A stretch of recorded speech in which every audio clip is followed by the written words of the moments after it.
Girl, I'm going to make this short and sweet, and it's a good lesson. In my lifetime, I have tried to use one sentence when I'm talking to someone, when I hear them talking negatively. I try to turn it around, I try to reframe it, and I try to send it back to them. And sometimes it's like slapping them with a dead fish, but it's meant to help them think and think through.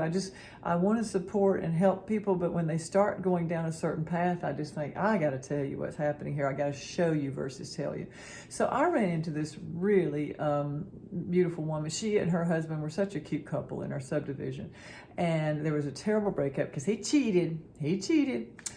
And so it was a terrible breakup, and I didn't see them again for years. And I saw her in a restaurant, and I said, "Girl, how are you? How are the kids? What's news? What you doing?"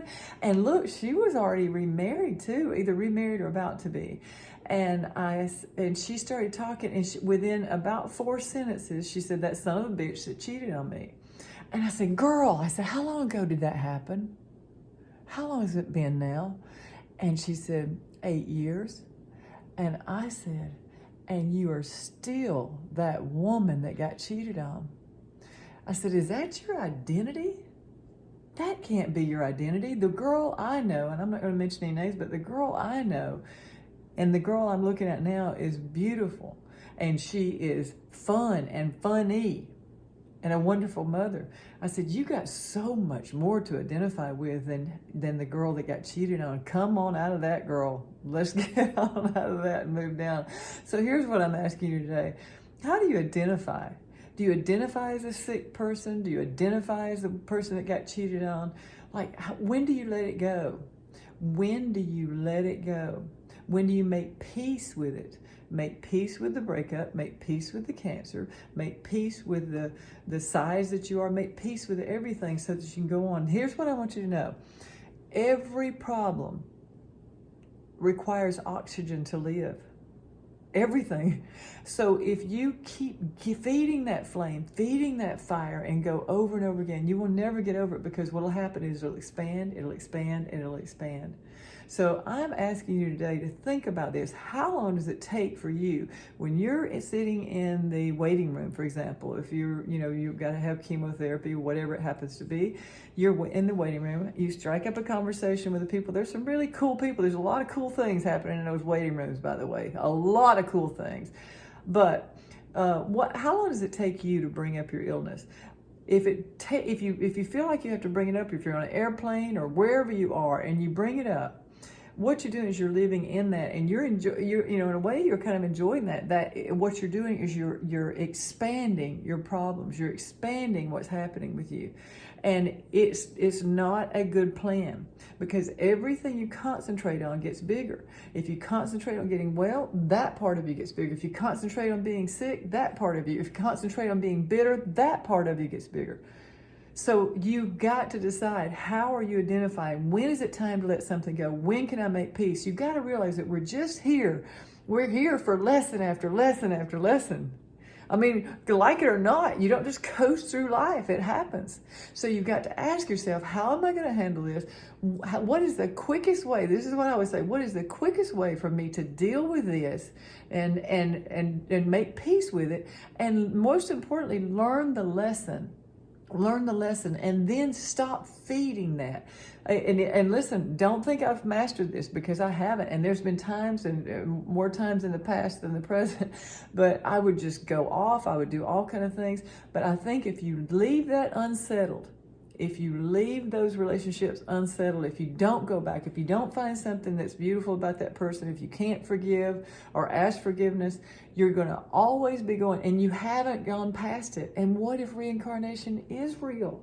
And what if you have to come back and do it all over again? Personally, I don't want to run into some of the people that I've broken up with over, and I mean friends and boyfriends. I mean, sometimes you just don't want to run into that in the next life. I want the next life, the next life to be good. What if reincarnation is real? I don't know, but I'd like the assurance of, and plus it's a win-win. I just like the assurance of knowing that I got over it, I learned the lesson, and I moved on down.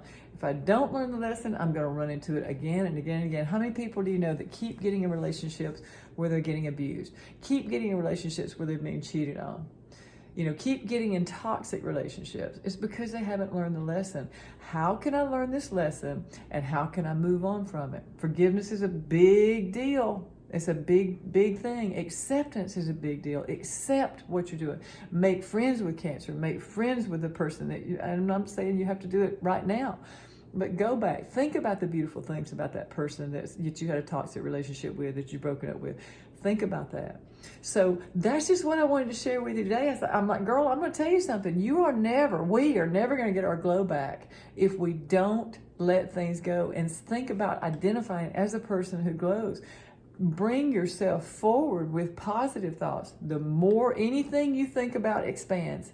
Every problem you have, if you give it oxygen, it's just like a fire, and it will spread everywhere. And that's what I want to leave you with today. And that is part of the mentality that you have to get that glow back. It's very difficult when you're hurting, when you're in a difficult situation as far as your health is concerned. But mentally, we have got to start thinking about, how can I use this for the greater good, which is what I'm doing here. And how can I get over this? What's the quickest way for me to get over it and still make friends with it and still be the woman that I'm meant to be going forward, not back there in the past. So if you would like to have a little coaching, if you're having a little difficult time with this and you'd like to have some free coaching, I would love to do that. You can get in touch with me at Girl Get Your Glow Back. And I'm also at Girl Get Your Glow Back at Gmail. But you can do messaging on Facebook and on YouTube, and I'll be happy to coach you for free if you'll help us all. If you'll let us all witness and see the transition in you. It's a beautiful thing. I'm enjoying this coaching thing a lot. And if you need help, I want to lift you up. But just remember, I may hit you with a dead fish. I've got to get your attention one way or the other. I hope you have a phenomenal evening. And girl, we're working towards it. I promise you, you give me 30 days, look at these videos, put these things in practice. And in 30 days, you do these things, people will be asking you at work, what's different about you? Are you dating somebody? Are you pregnant? Something's different. Something's changed about you. And they'll want to know what you've been doing. And that's my goal. I want you to get that compliment and feel that way.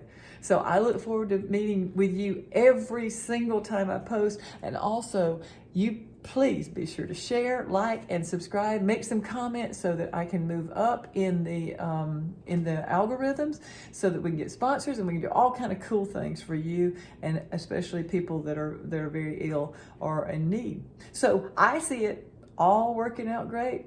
I'm happy living in my purpose. It feels perfectly wonderful, and I'm going to teach you how to get there in yours too. Have a great night, guys.